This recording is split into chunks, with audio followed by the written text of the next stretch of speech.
Now let's talk about the standing wave of the sound in an octave pipe. So this topic is just quite similar to the standing wave on a string. Okay. So what is an octave pipe? The octave pipe just looks something like this. So we can see the octave pipe in a church normally.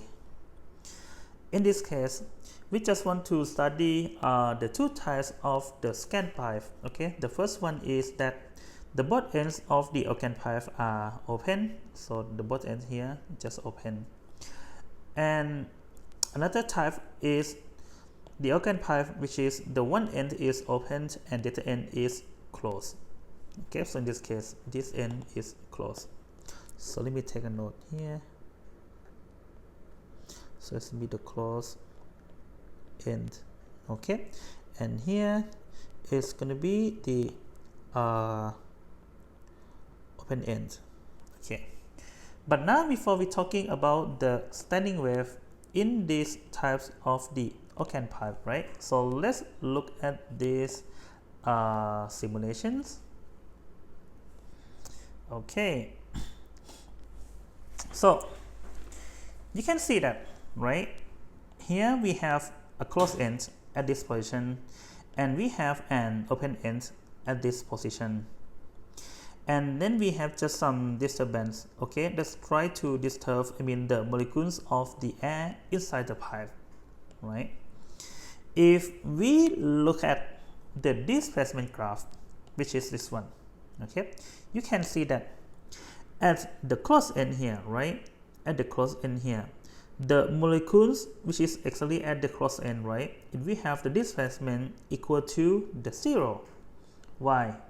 Because the molecules cannot move at this position. On the other hand, if we have, okay, if we look at the open end, right, the molecule here will just move back and forth continuously. So it means that here the molecule we have the maximum or the minimum displacement. Okay, so in this case, at this end, we can call it as the antinode. Okay, we can call the antinode of the displacement. Okay, and then at this end, we can call the node of the displacement. So let me take a note here. Oops. Nope, not. Let me take the screenshot.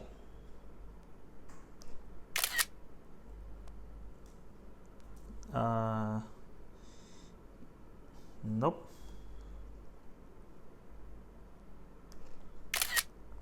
Yep, this is gonna work. Okay, perfectly. So let me take the screenshot here and put it into the lecture note.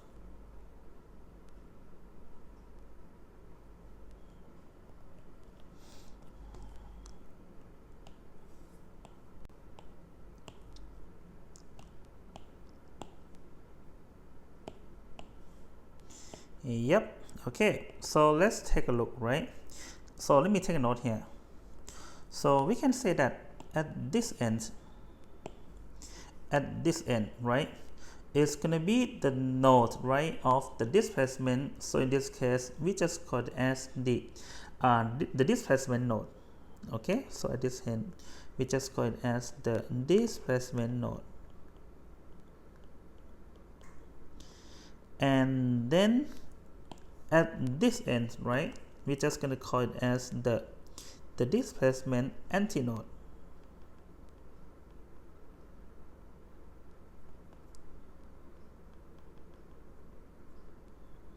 Okay, so on the other hand, if we look at the pressure graph, which is this one, okay, we know that the phase difference between the pressure graph and the displacement graph must be equal to the 90 degree, right?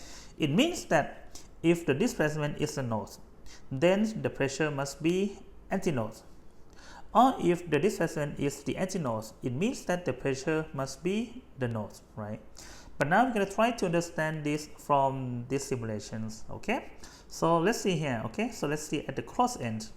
So you can see that the pressure of the gas here, right, is gonna vary from the maximum to the minimum, right, due to the compressions and the rarefaction region here. Okay, for the compressions, okay, for the compression like this, so the change in the pressure must be maximum, and then for the rarefaction, the change in the pressure must be minimum and negative. But then at the open end, right, at the open end here, we have the note of the pressures Y. So it means that the pressure here, right, will not change, because the at the open end, right, it just connected to the atmospheric, the atmosphere outside. It means that the pressure of the air outside here, which is called the atmospheric pressure, right, must be the same as the pressure of the air exactly at the open end of the pipe. So that's why the change in the pressure must be equal to the 0, and then we're gonna have the note of the pressures. Okay, so now we can make the conclusion, right? So then at this position, it's gonna be the pressures antinode. Okay, the pressure antinode, and then here we're gonna have the pressure node. That's it. Okay, so from now on, I'm gonna mainly talk about the pressure graph because it's easy to measure using device. Okay, but now for the displacement graph here, I'm not going to talk about because it's quite difficult to measure. So I mainly talk about the pressure graph from now on. Okay, so let's consider the first type of the organ pipe. So the both ends of the organ pipe is open. Okay, so let's consider here. If we have an organ pipe with the length equal to the capital L, and we know that at this to open end, right, it must be the node of the pressures. Okay, it must be the node of the pressure.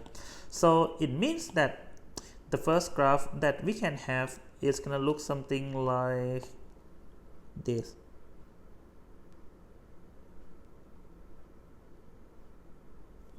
Okay, so this will be the first mode that we can have. So this one, let's see. Okay, from the wave on the string, right, we know that, for one loop, the length equal to the half of the wavelength. So in this case, we're going to have that the L equal to the lambda and then over the 2, right? On the other hand, we can get that the lambda equal to the 2 and then times the L. Then from equation, the frequency F, okay, equal to the V, right? And then over the lambda. So if we plug in the lambda into the equation, we're going to get the frequency to be equal to the V and then over the 2L. Okay, so then again, right, this one is just called the fundamental mode. Okay, it's called the fundamental mode, and then this frequency is just called the fundamental frequency as usual, right? Or sometimes just call it as the first harmonic mode.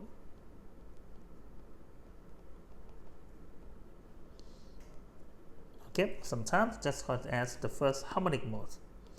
Okay, now let's look at the second one. Okay, so let's look at the second mode that we can have here. Now for the second mode, right, we're gonna have the 2 loops. Okay, we're gonna have the 2 loops.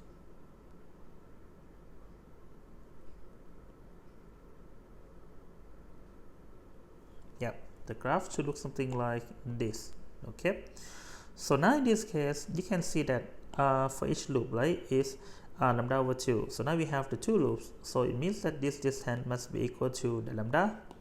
Then we can have that the L equal to the lambda, right? And then finally we're going to have that the F equal to the V over the lambda, which is equal to the V and then over the L. Okay, so this called the second harmonic mode, or this frequency is just called the second harmonic frequency. Now finally we can have the 3 loops. Okay, we can have the 3 loops here, so it just look like this.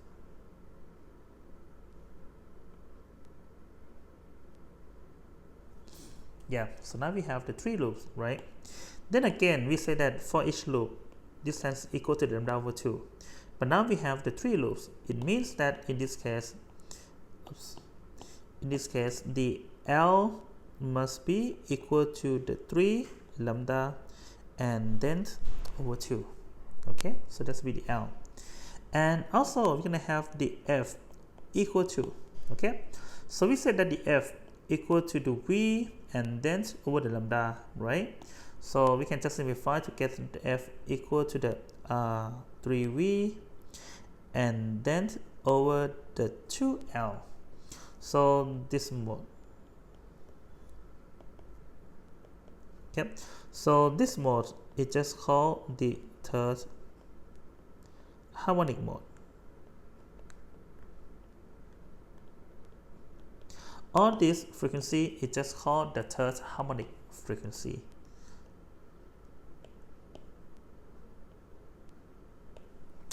Okay. So now what can we conclude? I mean from this, right? So what can we conclude from this? Okay, you can see that, okay, for the first harmonic mode, right, we have the F equal to the V over 2L. So let me just plug number 1 here. So let's say that the F1 for the first harmonic mode, right, equal to the 1V over the 2L. So now for the second harmonic mode, right, let's say that we have the F2 equal to the 2V and then over the 2L. The 2V over the 2L, right?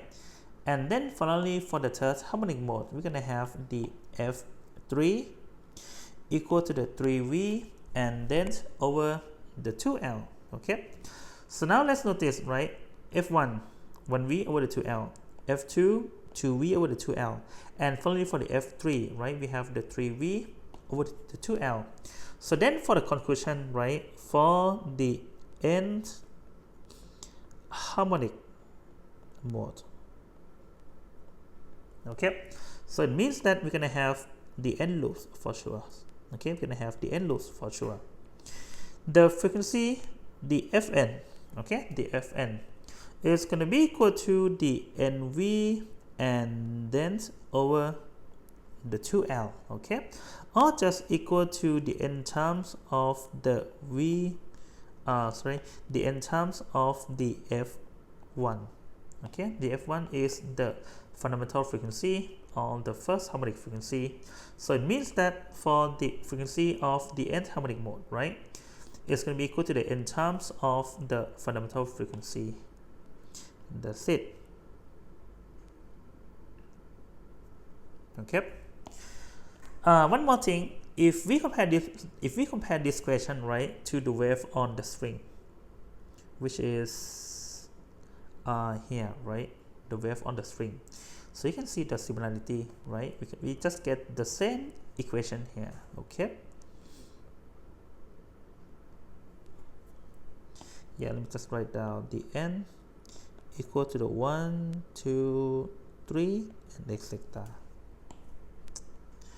Okay, so the another type of the pipe is called the pipe which close at one end and then open at the other end. Okay, so let's look at the constraint first. We said that, right, if we look at the pressure, so let me highlight here.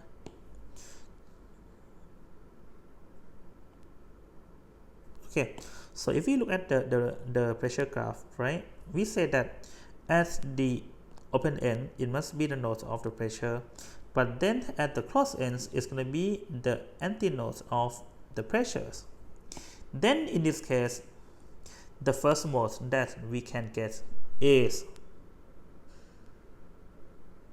it just look like here. Okay, it just look like here. So you see that we have only half of the loop, right? We just have only half of the loop. Okay, so we know that for one loop is lambda over 2, but then what is the length of half of the loop? It must be equal to lambda over 4, right? So then in this case we have that, okay, we're gonna have that the L equal to the lambda and then over 4, or we can have that the lambda equal to the 4 and then times the L. Okay, then from equation the F equal to the V and then over the lambda. So now we can just plug in the lambda into this equation, right? We're gonna have that the V and then over the 4L. Okay, so then again, so this mode is just called the fundamental mode.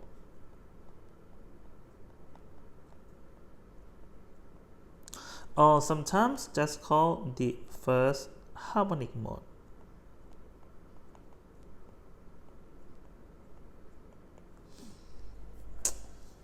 Now the second one.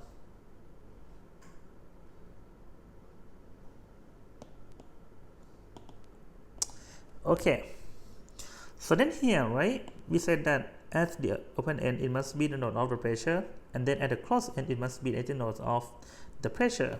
Then the next one should just look like this. Okay, it just look like this one. So in this case we can say that the L must be equal to, okay, so now half of the loop, right, it's just equal to lambda over 4, but now we have the 3 half, okay, 1, 2 and 3. So it means that the L equal to the 3 lambda and then over the 4, or we're gonna have that lambda equal to the 4 over the 3 and then times the L. Okay, then again, right, this frequency must be equal to, okay, the V over the wavelength. So if we plug in the wavelength into this equation, we're gonna have that equal to the 3V and then over the 4L. Okay, so this one just called the third harmonic mode. It's called the third harmonic mode due to this number 3. Okay, so let's look another mode here.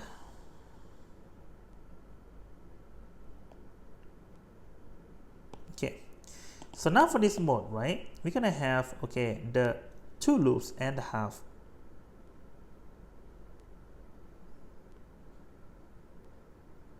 Okay, so we're gonna have the 2 loops and a half. Then again, okay, this is lambda over 4, but now we have 1, 2, 3, 4, 5. We have the 5 halves. We have the 5 halves of the loop, right? So then in this case we're gonna get that the L equal to the 5 lambda and then over 4. All the lambda here equal to the 4L and then over the 5. Okay, and the frequency F, right, it's just equal to, again, equal to the 5V and then over the 4L. So this mode is just called the fifth harmonic mode. Okay, so the fifth here just coming from this number 5. Okay, if you look at the pattern, right, of the first harmonic, the third harmonic and the fifth harmonic, right, you can see that, okay, so this one we're gonna have the F1 equal to the 1V over the 4L. So now for this one we're gonna have the F3 equal to the 3V over the 4L, and the last one is the F5 equal to the 5V over the 4L. So it means that, okay, for the nth harmonic mode, for the nth harmonic mode, we're gonna have that the Fn equal to the Nv and then over the 4L. Okay, but don't forget that the V over the 4L equal to the F1. So it means that it's going to be the n times of the F1. Okay, such that the n is equal to the 1, 3, 5, and etc. Okay, so it means that the n must be the odd number. Okay, the n must be the positive integer odd number here, and that's it.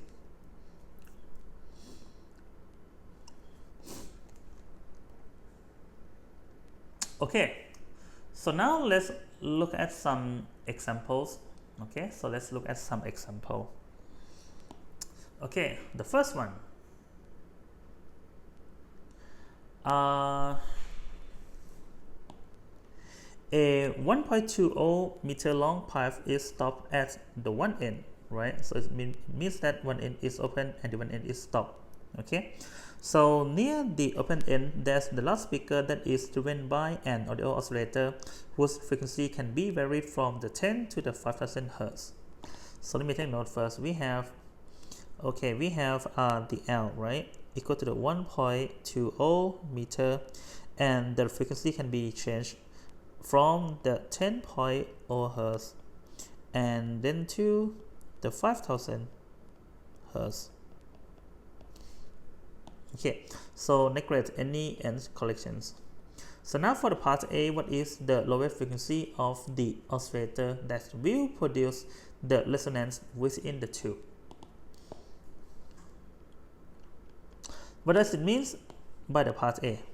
Okay, so now for the part A, right, it means that we need to find the F1. We need to find the fundamental frequency, the F1. Okay, so now from equation, right, we said that the F1 equal to, okay, so don't forget that we have, in this case, we have stop at the one end. Okay, so it's going to be this case. It's going to be this case. We have the F1 equal to the V over the 4L, right, for the F1. What is the V? So it said that the speed of the sound wave in the air equal to the 343 meter per second. Let me just take a note. The V here equal to 343 meter per second. So then, okay, let's just plug in, right? We have the 343, and that's over the 4 times the L. The L is just the 1.20 meter. Okay, it's just the 1.20 meter. Then, okay, after calculation, right, we're gonna get the frequency to be equal to, okay, so we have the 3 significant figures, so it's just equal to the 71.5 Hertz. This is the answers. Okay, and you can see that. So this value is just in the range of the frequency of this oscillator, right? So that's fine.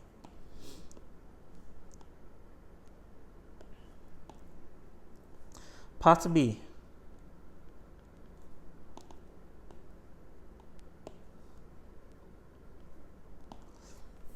Now, what is the highest frequency of the oscillator that will produce the resonance within the tube? Okay, we just want to find the maximum frequency. Okay, so the first of all, let's find the maximum n. Okay, let's find the maximum n corresponding to this maximum frequency. Let me use this equation. Okay, so right now we know the F1 already equal to the 21.5 Hertz, right? So I'm going to use this equation to solve for this n. So the F1, the Fn equal to the n and then times the F1. Okay, so we have the Fn, right, equal to the 5000 Hertz. But wait, okay, this is not the resonant frequency, but I mean I just want to find the maximum n in this case. So let's set the Fn equal to the 5000, and then we just want to find the n, right? And then for the F1 equal to the 21.5 Hertz. Okay, so then after using the calculator, I'm gonna get the value to be equal to nth equal to the 69.9. okay, nth equal to the 69.9. but then which integer should we guess? Is it 69 or is it 70? Okay, so don't forget that, I mean, right now, right, we're just talking about the pipe, okay, the organ pipe, and we must have the exact value of the n, which is the integer value. Okay, and don't forget that in this case, the pipe is closed at the one end and open at the one end. So it means that the n must be the odd number. Okay, the n must be the odd number. So here we're gonna have that the n, okay, the maximum mode, right, is gonna be the n equal to the 69, and that's it. So that's gonna be the n. Okay, but what we just want to find, we just want to find the highest frequency that the oscillator will produce, right? Then we're gonna get that the frequency at the 69 mode, right, is gonna be equal to, okay, we're gonna have the 69 and then times the 71.5. so I'm just using these equations. Then it is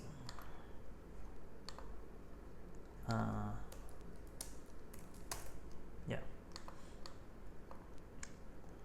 okay, so it's just equal to the 4.93 kilohertz, and that's it.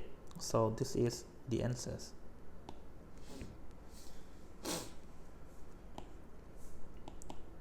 Now for the part C.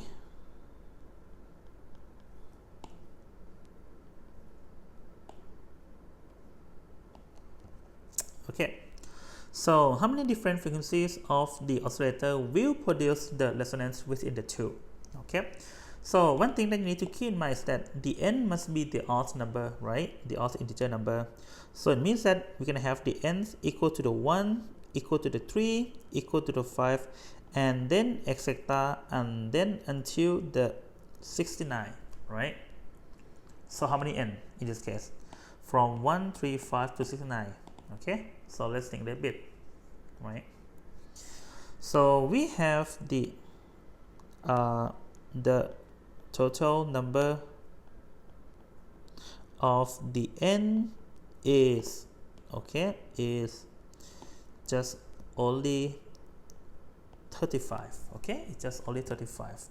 So it means that in this case we're gonna have the 35 different frequencies of the oscillator. Okay, we're gonna have the 35 different frequencies of the, okay, of the resonance in the tube, and that's it. So that's going to be the answers.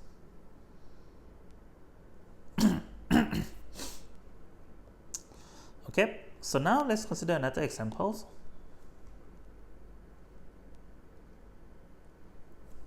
An organ pipe is such that under the normal conditions its fundamental frequency is equal to 220 Hz, right? It is placed in an atmosphere of the sulfur hexafluoride SF6 at the same temperature and the pressure. Okay, the molar mass of the air is this value.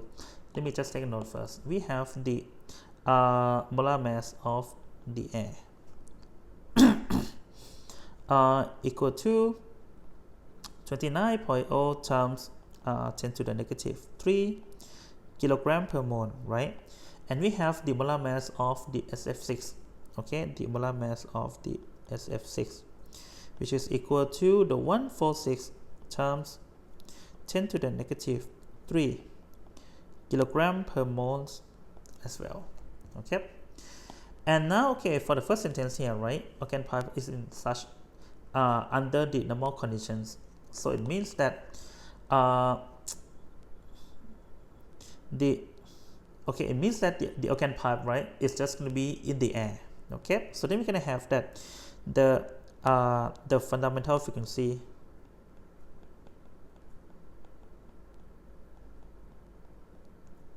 okay, so now the frequency in the air, right, is just equal to the 220 hertz. So now the question is, what is the fundamental frequency of the Ockham pipe when it is in the atmosphere of the SF6? So it means that we just want to find the frequency of the Ockham pipe, right, in the SF6. Okay, we just want to find this value. And note that the Mach modulus of the gas is related to the pressure by this, okay, by these equations. Okay, so how? Okay, so how?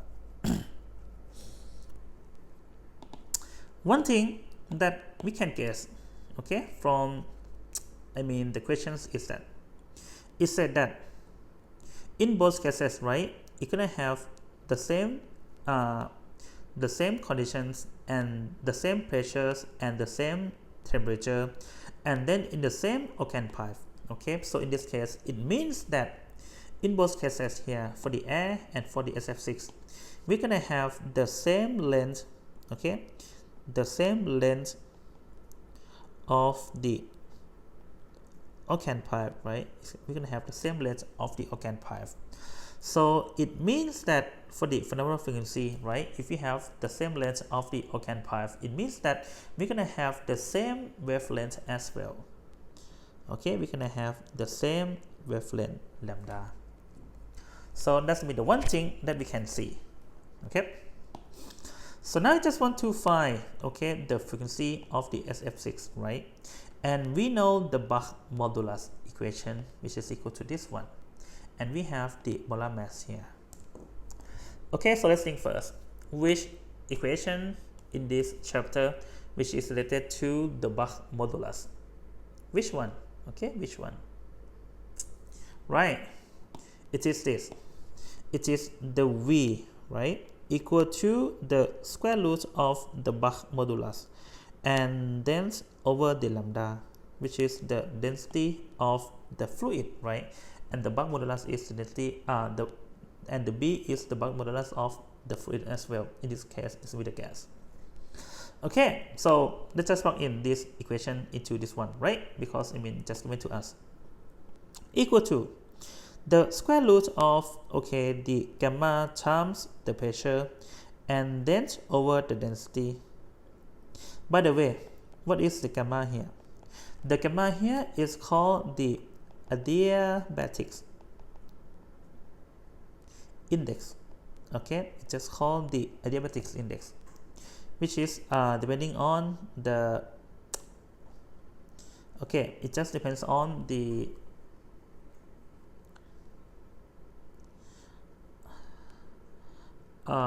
types, okay, just depending on the types of the gas.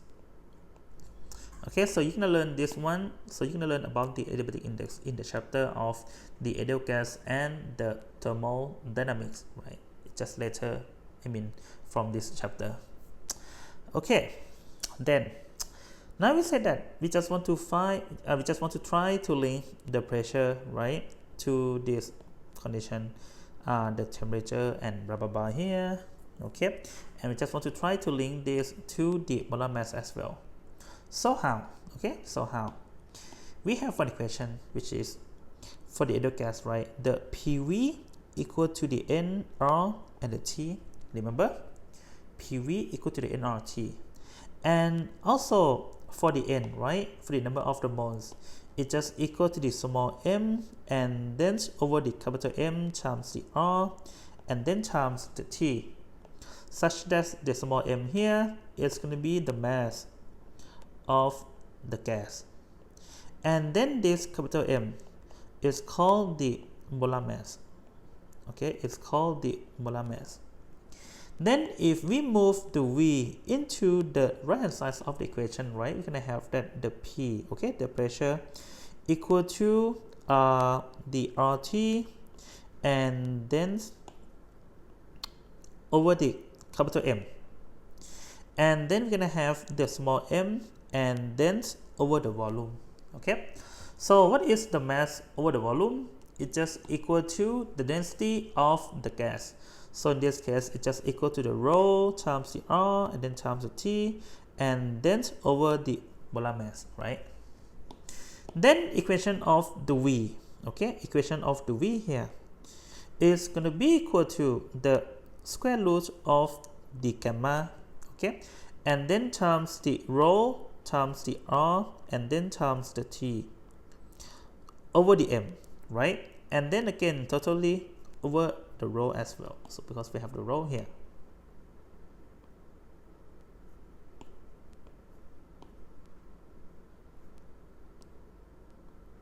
Okay, so now we can simplify, right, by just cancelling rho. Then finally we can have the gamma times the R and then times the T and then over the capital M and then take the square root, and that's it. Okay. Okay, by the way, not done yet, right? And we also know that the V, right, equal to the F and then times the lambda. We know that the speed equal to the frequency times the wavelength. So why do we need to link to this equation? Because we just want to find the frequency F, right? And we also know that the wavelength in these two cases must be the same. Okay.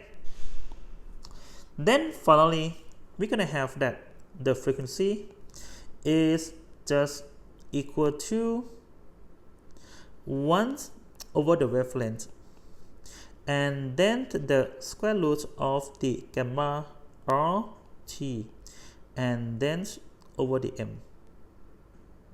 Okay, this is what we get. So now let's come back to the questions, right? We know the molar mass of the air and the SF6, and we know the frequency of the air. We just want to find the frequency in the SF6 here, right? And one more thing, the question said that both of them we have the same temperature and the pressures. Okay, both of them we have the same temperatures and the pressures. So it means that the T just the same, it's just constant, right? The R is just the same, constant. And now this gamma is just the same as well, it's constant in the case that if we just consider in the room temperature, right? The gamma must be constant. Okay, so we're gonna talk about this gamma, I mean in the details in the ideal gas and the thermodynamics chapter. So finally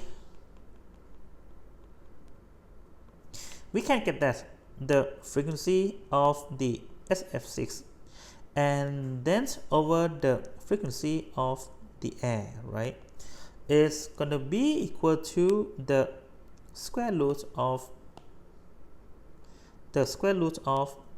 the molar mass of the air and then the molar mass of the SF6, and that's it.